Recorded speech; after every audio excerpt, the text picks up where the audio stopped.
It is clear to us that maker education is a powerful tool for understanding other ways of knowing and being, and also for exploring content knowledge that students have. Maker Ed has a suite of materials that includes both online and in-person opportunities for learning.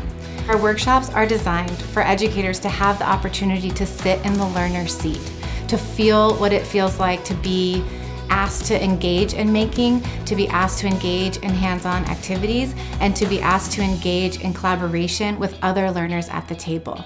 I've been fully engaged the whole time and been watching educators around me be fully engaged and been able to really authentically connect with them and communicate and design solution strategies in meaningful ways that we will take with us. So when I got here and we were immersed in making and we were immersed in a lot of interconnectedness and staying present, it's really uncomfortable.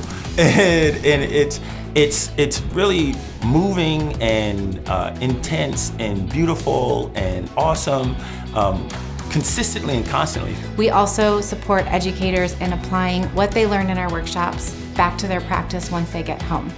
This workshop has helped me be able to defend maker education and help collect some data so that I can convince administration as well as faculty that this is a really, really effective way to teach our standards. In our workshops, we make time to slow down.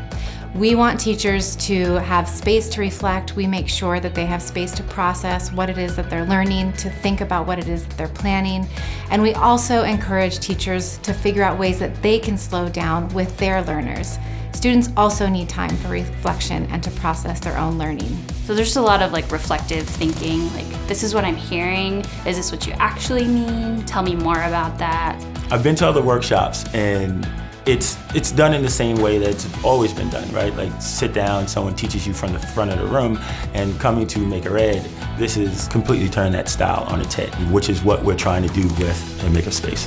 One of the ways I think that this workshop will be the most beneficial to me is realizing I need to allow my students more freedom to make choices on their own, and instead of directing them as much as I have been in the past, giving them the opportunity to develop their projects and fail if that's what happens until they're able to succeed. They're fun. They are engaging. They are active. We have a great team of facilitators. We have a beautiful and accessible makerspace, and we hope you'll come and join us and learn with us, and that we can learn from you too.